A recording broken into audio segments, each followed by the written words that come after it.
In around 48 hours, the field will finally be set. Yes, I'm talking about Selection Sunday for the NCAA Tournament.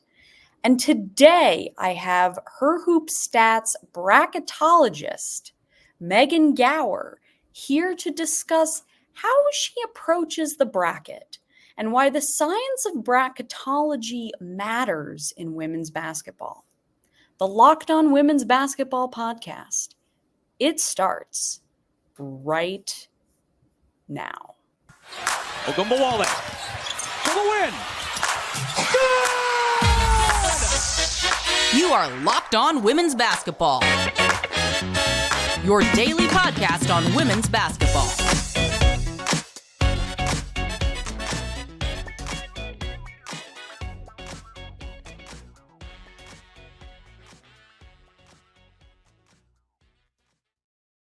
Hello and welcome. You are locked on to women's basketball. I'm Jackie Powell and I'm one of your hosts on the program. Usually my show is on Fridays. I cover the New York Liberty at the Next, and I've covered women's basketball nationally at many other places. I want to personally thank all of you for making Locked On Women's Basketball your first listen every day. And remember that Locked On Women's Basketball is brought to you by everyone at the Next, a place where we cover women's basketball all the time, and we tell the stories that need to be told every single day. Subscribe now to support the staff at the Next that works oh so hard to bring you this coverage that matters oh so much. It is $9 a month, $72 per year. Find us at thenexthoops.com and subscribe.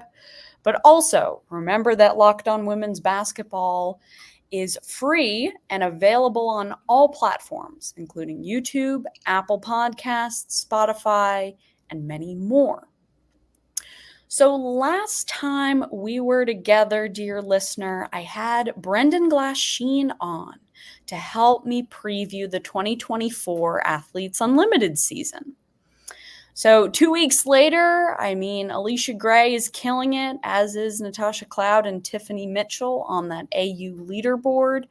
But anyway, today we are shifting gears, and I have Megan Gauer here to talk all things bracketology, and we're going to get into what to expect on Selection Sunday for women's college basketball.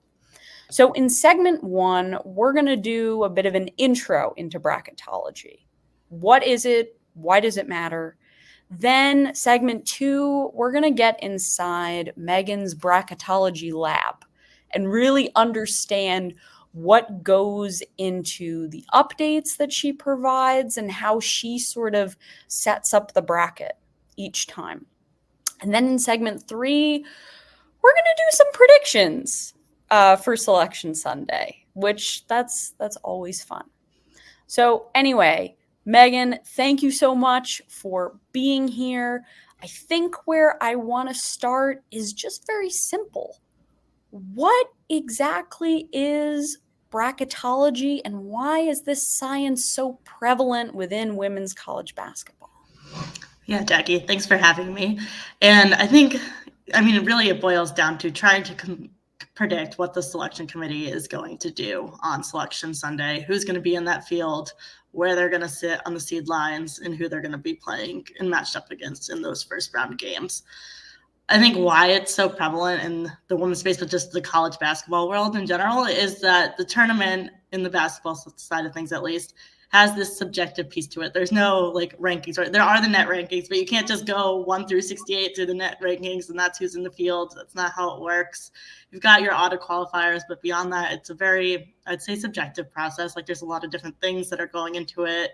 There's a committee of people trying to decide what the best order is to rank these teams in. And trying to predict that is a big part of determining who's going to be in, who's going to be out, who's going to be in that tournament, who's going to be playing who. So there's a lot of intrigue around that, and talking about it before Selection Sunday builds the anticipation for the tournament. So just a point of clarification here. Who exactly is on or is within this ominous committee Yeah, so I can't tell you who exactly is on it this year. You can go find it on the internet, but generally it's a collection of coaches or administrators from the various NCAA schools. So the committee changes every year. There's a new chair every year. So they change things up quite a bit, but it's a group of people that are very close to the women's game that are following it and trying to make this bracket. Absolutely. So let's go a bit personal here. Why bracketology for you? Why did you want to do this? How did you get into doing this? Yeah, so I've always been a data person. Like my day job, I work in consulting, actuarial, like insurance consulting, so very data heavy field. So there's just so much data that goes into bracketology. So I think that's why I like it and find it interesting. And kind of how I got into it was during COVID when we were all locked up at home and couldn't do anything. Joe Lenardi, who is ESPN's men's bracketologist, put on like a summer class basically that kind of talked through his process, how like he goes about doing it, what are all the rules. So I took that class during COVID, kind of got into it from there. And then this is the first season I've done kind of the full bracket. I've always focused on the top 16, but there's just not a ton of people doing this on the women's side. So there was a need for more. Absolutely. Exactly. I was so happy to see that you were doing this because we need more voices. That's how we grow this coverage. We need more people going about things in different ways. So I think what I also want to expand upon is this idea of why bracketology matters. And, why, although we spoke about the fact that there are less bracketologists on the women's side, maybe I could probably count them on my hand. But why is this so important for our understanding of the biggest moment in women's college basketball, the NCAA tournament? Yeah, I think a big part of it is, right, just like building anticipation all season long. Like college basketball ultimately boils down to March. Like, yes, it is November to March, but everyone is most excited about March and looking towards that kind of all season long. So this just creates like another way to look at that March picture and start anticipating what is that tournament going to look like. But I also think it's important in terms of just giving a better understanding of like how things are determined when we get to selection Sunday. Like, how do people determine who's going to be on the number 1 seed line? How do you know who's in and who's out? I think having that conversation all season long and seeing how things move throughout the season as teams win, as they lose, kind of helps build that understanding of what goes into that bracket when it comes out on a selection Sunday. Absolutely. And also, last thing before we go to our first break, I think what I want to understand, and I know the listeners want to understand, is why does a team's place on a bracket matter? I mean, there's a lot of talk about, like this team deserves to be hosting, why is there some sort of like status symbol associated even with that? Yeah, and that's unique to the women's game too, because the men's game doesn't have this. But the top 16 teams or the top 16 seeds in the field, so the number 1, 2, 3, and 4 seed lines get to host the first 2 rounds. And really what that means is you have a home court advantage for the first 2 games of the NCAA tournament. And that is huge in terms of like just being able to play one at home, so you're not traveling, you don't have time changes or anything like that that's impacting you, but then in front of your home fan base too. And I think everyone knows that creates a little bit of an advantage in a game scenario, especially a tight game scenario. So having that advantage in those first 2 games is huge for teams trying to make it to the second weekend. And so when we're talking about teams' places on a bracket, if one is in, I know the 2 cities are Portland and Albany. Why does it sort of matter if the number 1 seed is in this corner one number 1 seed like South Carolina is in this corner and potentially USC is in that corner? Why is there such a discussion around that? It matters for the Final Four perspective. Like once you get to the Final Four, who do you have to play? So, for example, if I have right now South Carolina as their number 1 overall seed, I think everyone has that. That's pretty obvious. It's an easy one to predict. And then USC is my final number 4 seed, or number 1 seed. So if things held like chalk to the Final Four, those teams would play each other, and then the other 2 1 seeds would play each other. And I think, especially when you talk about the season, it comes down to a lot of people don't want to be on the side where you have to play South Carolina before the championship game. The longer you can avoid that game, the better. Absolutely. Well, so coming up, we're going to get inside of Megan's lab. She's going to take us through, essentially what she learned from this camp and sort of the process she goes through every time she lays out a bracket in preparation for Selection Sunday. But first, I do want to tell you all about our good friends at eBay Motors. And so our partners at eBay Motors have teamed up with Locked On Fantasy Basketball host Josh Lloyd to bring you some of the best fantasy picks each week all season long. Whether you're prepping for a daily draft or scouting the waiver wire, every week we're going to provide you the players that are guaranteed to fit on your roster. So let's see who Josh has picked out for us on this week's eBay's Guaranteed Fit Fantasy Picks of the Week. So here we have Kyle Anderson. With Karl Anthony Towns' future uncertain, Anderson will see a larger role and will likely start. Just be aware that the Timberwolves play 2 games only next week. Josh Lloyd from Locked On Fantasy Basketball is going to help you win your fantasy championship. And eBay Motors knows a championship team is about each player being a perfect fit. The same goes with your vehicle. So, quick story for everyone. On my way to covering a New York Liberty preseason game last season, my car's alternator broke. Yes, I was en route to Mohegan Sun in Connecticut, in Uncasville.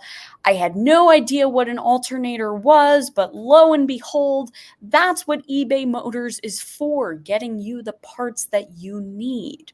With over 122 million parts for your number 1 ride or die, you can make sure that your ride stays running smoothly. Brake kits, LED headlights, roof rack, bumpers, whatever your vehicle needs. eBay Motors has it. And with eBay Motors Guaranteed Fit, it's guaranteed to fit your ride the first time, every time, or your money back. Plus, at these prices, you're burning rubber, not cash. Keep your ride or die alive at ebaymotors.com. eBay Guaranteed Fit, only available to U.S. customers, eligible items only, exclusions apply. Well, thank you very much, eBay Motors. We appreciate those fantasy picks. Now back to our program. Before we get into Megan's lab, I want to remind you all about Locked On Sports Today. As you know, Locked On has launched the first ever national sports 24/7 streaming channel, Locked On Sports Today. Baseball fans, mark your calendars for March 20th at 7 p.m. Eastern for the best MLB season preview coming exclusively to Locked On Sports Today. On March 20th at 7 p.m. Eastern, be the first to get local insight from the MLB local experts on the Locked On Podcast Network. Find it on March 20th at 7 p.m. Eastern on the Locked On Sports Today 24/7 streaming channel on YouTube or the free Amazon Fire TV Channels app. Okay, here we go. Megan, we're going to go inside your lab. How do you sit down and start going about this, making a bracket? Yeah, so it starts with the seed list. So you've got, you have to come up with teams 1 through 68 before you can actually put them into a bracket and slate them like that. So there's two pieces right to that. There's your auto qualifier. So that's going to be your automatic bids, who wins the conference championship in each league, and then everybody else, your at-large bids. So I think you have to start with the auto qualifiers because it's just the easiest place to start, in that, it's going to be one from every conference, and that's easy enough to kind of figure out. Obviously, you don't know who's going to win the conference championship until it happens, but you can make predictions of who that will be.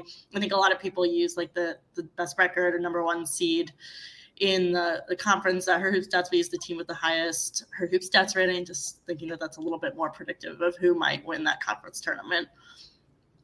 So that's how all those teams get filled in. And then once you have that, a lot of those teams, especially in the lower major leagues, are going to be on, the 15, your 16s, your 14s, your 13s. That part of the bracket is really filled up by those auto qualifiers, and then it's picking the at-large teams. And I think that part is obviously where all the fun is at, and also changes throughout the season. At the beginning of the season, it's much more of an art than a science. You're really just trying to say, like, okay, who do I think are going to be the, best 24, 48 teams in the country? And then now it's more, okay, like, we have all this data. We've seen all these teams play, figuring out kind of who has the best resume for each of those spots.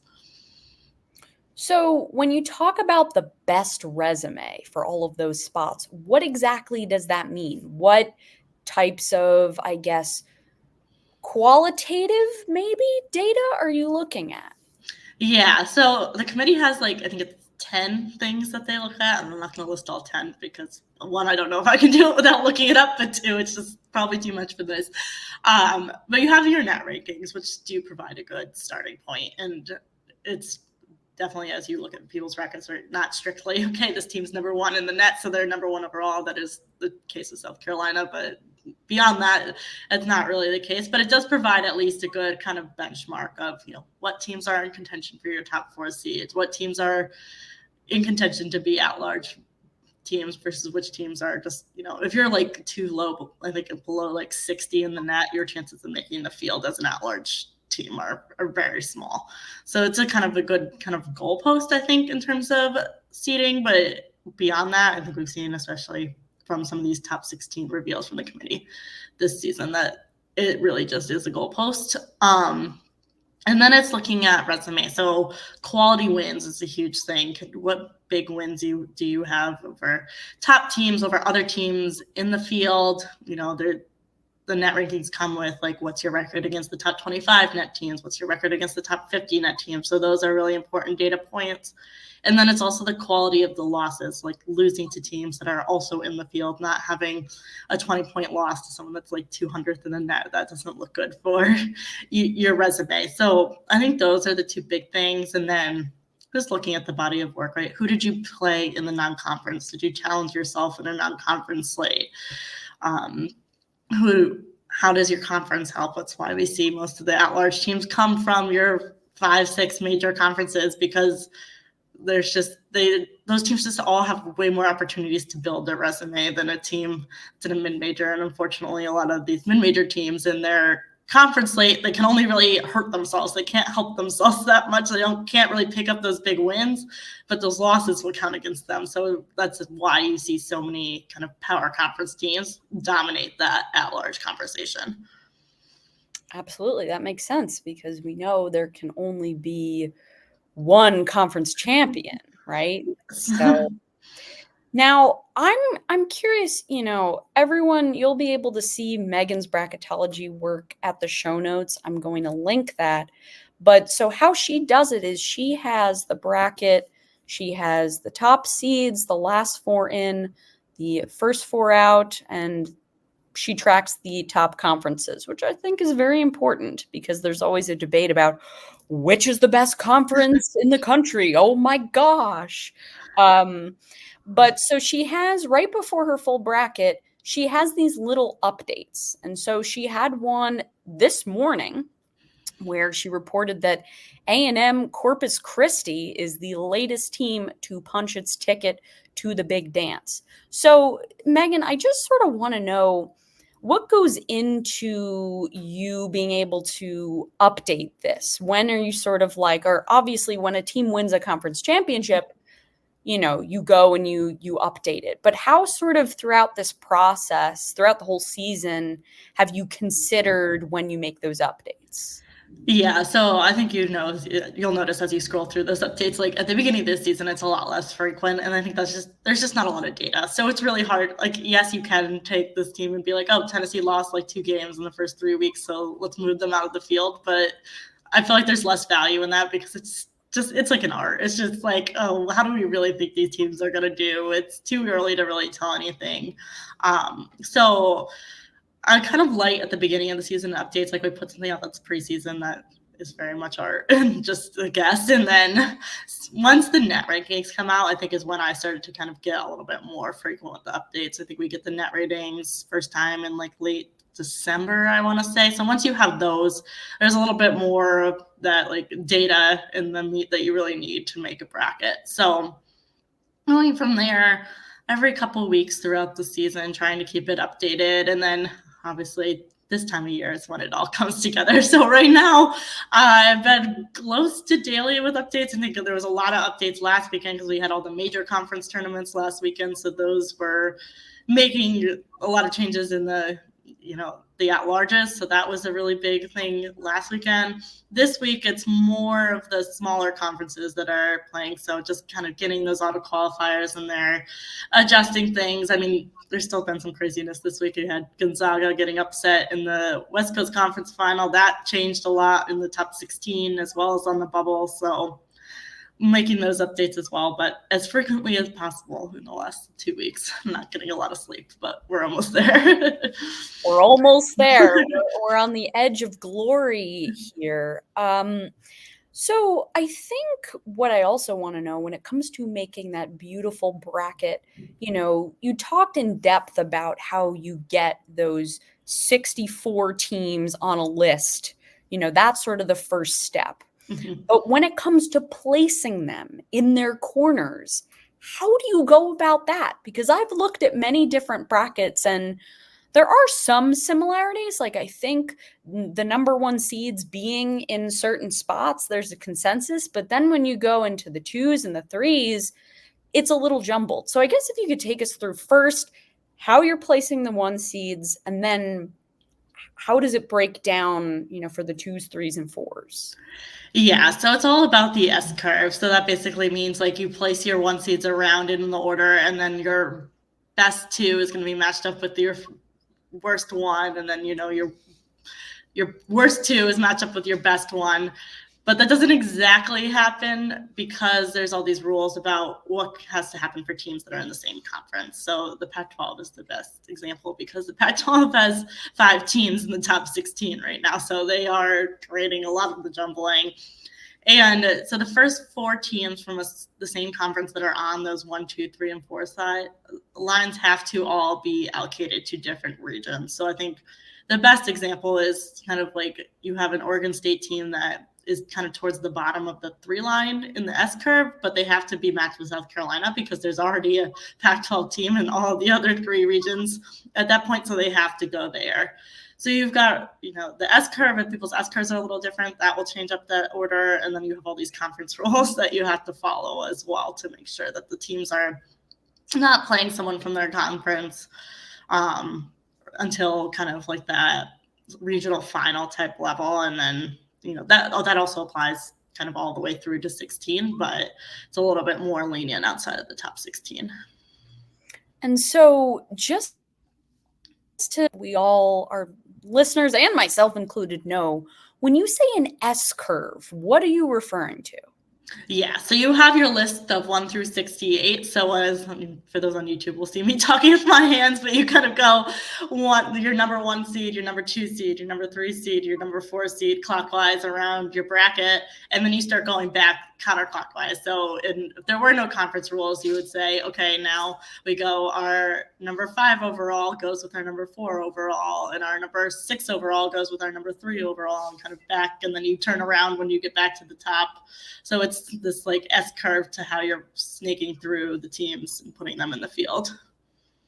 That sounds very specific. Do you ever, like, obviously, you said up late nights sometimes doing this. I mean, do you sometimes have to like redo it if you're like, oh no, I didn't do the S curve correct. Let's do this again. Yeah, so I actually bracket, and for those on YouTube, you can see it because it's sitting here, a giant whiteboard, so that it's easy to kind of make those changes. Because yeah, exactly. Like sometimes you have to change things, or you get through on the S curve, but then you realize that you've got like this conference rule that you're gonna have to break, so you've got to move things around to accommodate. And yeah, there's a lot of moving around. It takes a little bit to bracket. Like in my opinion, that building the 1 to 68 list takes most of the time, but the bracketing still takes a significant amount of time as well. Absolutely. Those are the 2 pieces there to making the magic. So we're going to take another break. But before and our final segment, we're going to get into some nitty-gritty questions about the bracket and some potentially predictions as well. But first, we are going to hear from our friends at Stitch Fix. So Stitch Fix is all about getting that instant confident boost that you get from an outfit, and it makes you look really good. That's what I get with Stitch Fix. With Stitch Fix, you get a stylist who understands your style, size, budget. They do all the shopping for you. It's the easiest way to update your wardrobe this season. Spring, it's coming, I think, in less than a week, March 21st. So easily upgrade your wardrobe this year with a professional stylist that helps you find new on-trend favorites that will work for you. This spring, and especially this award season, I've been seeing a lot of jean outfits, overalls, even mermaid core, a lot of cowgirl outfits. We have that new Beyonce album coming. So I just give my stylist my size, style, and budget preferences. I order boxes when I want and how I want. No subscription is required, and they just send 5 just for me pieces. Plus outfit recommendations and pro styling advice. I keep what works and I send back the rest. Stitch Fix makes it all so easy. I do like shopping, but sometimes it takes so long. So Stitch Fix, it does save me some time and some effort. Plus, I get outfits that make me look good and feel good as well. If you don't love something, just send it back. Shipping, returns, and exchanges are always free. Style that makes you feel as good as you look. Get started today at stitchfix.com/lockedon. That's stitchfix.com/lockedon. Yes. Thank you, Stitch Fix. And I stand by it, folks. I think we're going to be seeing a little bit more Western-looking styles when it comes to this spring into summer. And yes, mermaid core as well. But anyway, here I'm back with Megan Gauer, a fantastic bracketologist at Her Hoop Stats. So Megan, for our final segment, we're going to talk predictions, some hot takes.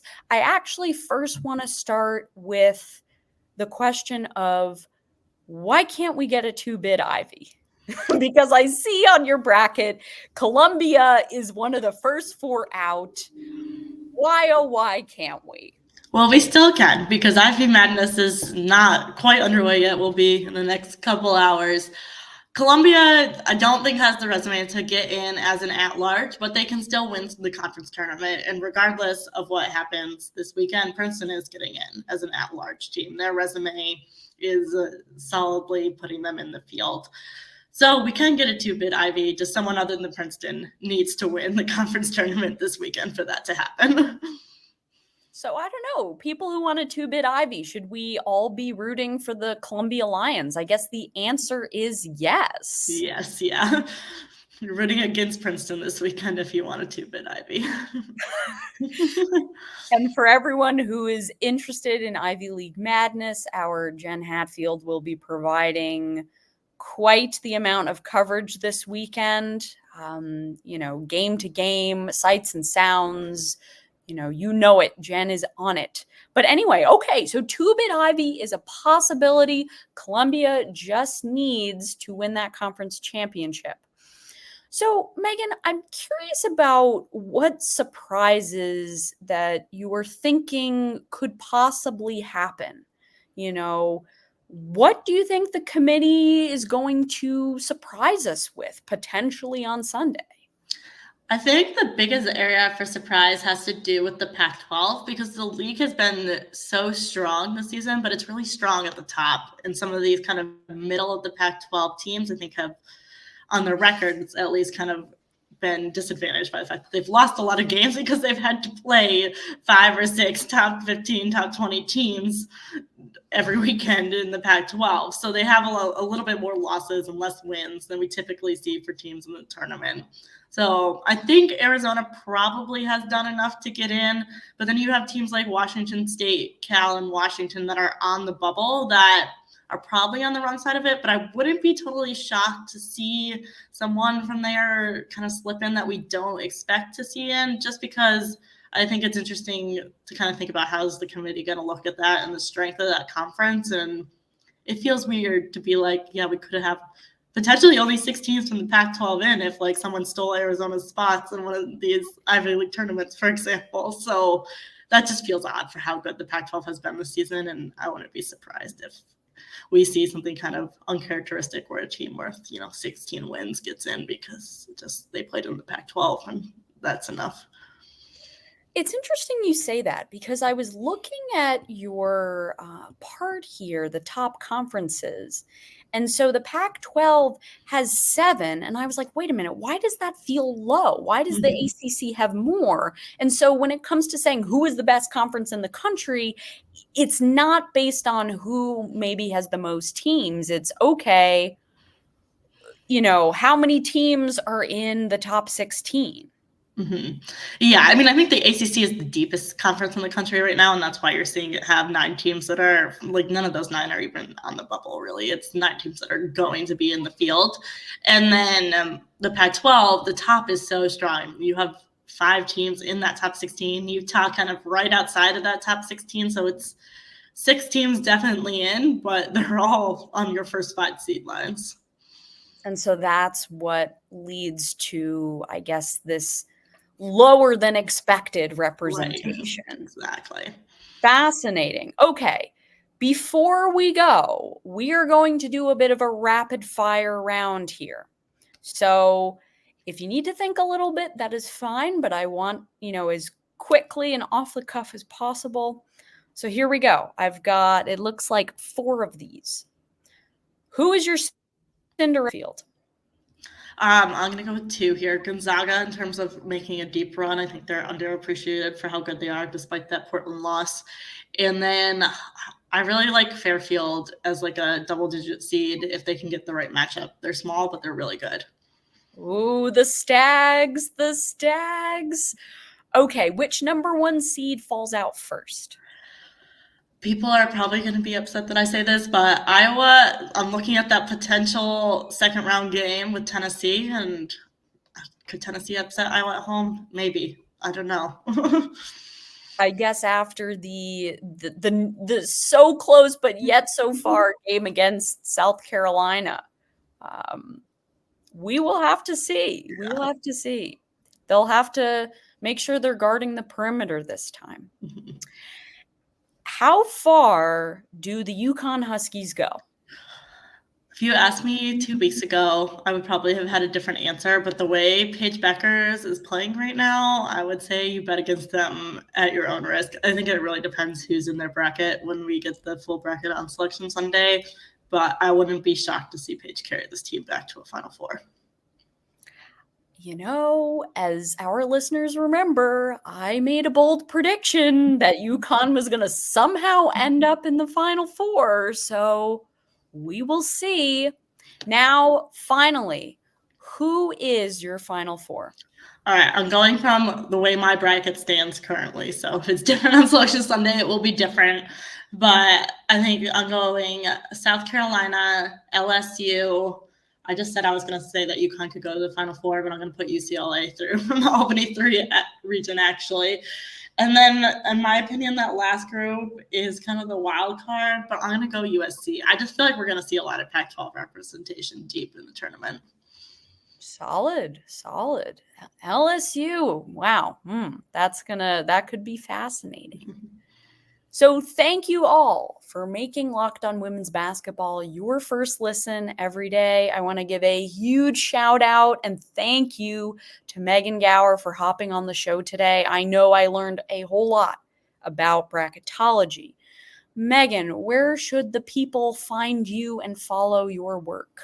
You can find me on Twitter at Megan Gauer. Everything's usually linked there. The Bracketology over on the Her Hoop Stats website. If you just go to the homepage, you'll find it. There's a big link on the top.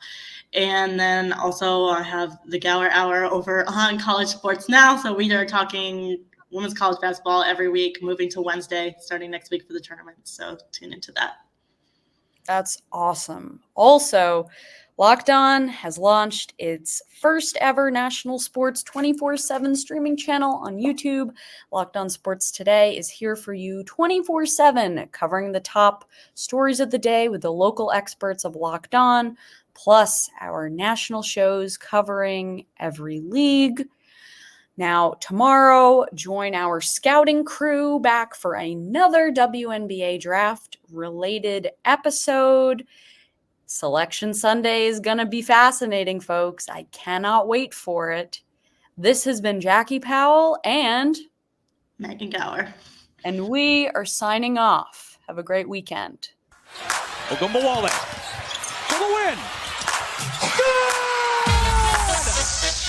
You are